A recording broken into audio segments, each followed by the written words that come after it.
Dengue পরিস্থিতি নিয়ে আরো জানাতে মেহেরপুর থেকে যোগ দিয়েছেন সহকর্মী রাজিবুল হক।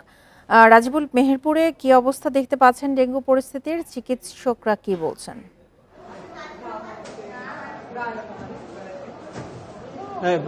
গত 2 মাসে মেহেরপুর জেলায় ডেঙ্গু আক্রান্ত হয়ে হাসপাতালে চিকিৎসা নিয়েছে প্রায় 180 জন। অর্থাৎ গত 2 মাসে 180 জন, অর্থাৎ প্রতিদিন 3 জন করে রোগী কিন্তু ডেঙ্গু আক্রান্ত হয়ে মেহেরপুর জেনারেল হাসপাতাল সহ উপজেলা পর্যায়ে যে সরকারি হাসপাতালগুলো আছে সেই হাসপাতালগুলোতে ভর্তি হয়ে চিকিৎসা নিচ্ছে। এবং সব থেকে বেশি আক্রান্ত হয়েছে ডেঙ্গু সেটা হলো যে গাংনী উপজেলা। এই উপজেলায় ইতিমধ্যে প্রায় 100 জনের উপরে ভর্তি হয়ে চিকিৎসা নিয়েছে, বাকিটা মেহেরপুর সদর এবং মুজিবনগরে চিকিৎসা নিয়েছে। তবে গাংনী উপজেলায় এর প্রাদুর্ভাবটা অনেকটাই বেশি ছড়িয়ে পড়েছে, কারণ এখানে মশা নিধন করার মতো কোনো ব্যবস্থা পৌরসভা থাকলে সেটা কোনো ব্যবস্থা নেওয়া হয় না। এছাড়াও কিন্তু বিভিন্ন জায়গায় নর্দমা বা ডোবানালায় পানি জমে কিন্তু এই মশার প্রাদুর্ভাব কিন্তু দিন দিন বৃদ্ধি পাচ্ছে। তবে এইগুলো প্রতিরোধে এখন পর্যন্ত স্বাস্থ্য বিভাগের পক্ষ থেকে কোনো কার্যকরী পদক্ষেপ দেখা যায়নি। তবে গতকালকে এই ডেঙ্গু প্রতিরোধে যে জনসচেতনতা বিষয়ে একটি সেমিনার অনুষ্ঠিত হয়েছে শুধুমাত্র পৌরসভার আয়োজনে। তবে এখন পর্যন্ত মশা নিধনে কোনো ব্যবস্থা কিন্তু এখন পর্যন্ত নেওয়া যায়নি।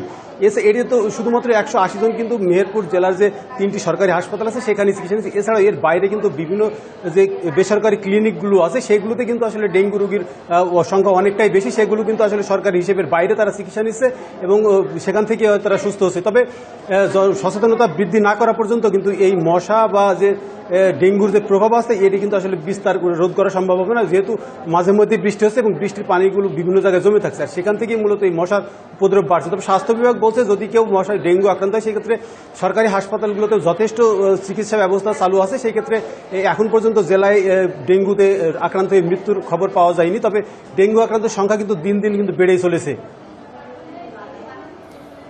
মেহেরপুর থেকে ডেঙ্গু পরিস্থিতির সবশেষ তথ্য নিয়ে জানাচ্ছিলেন সহকর্মী রাজিবুল হক।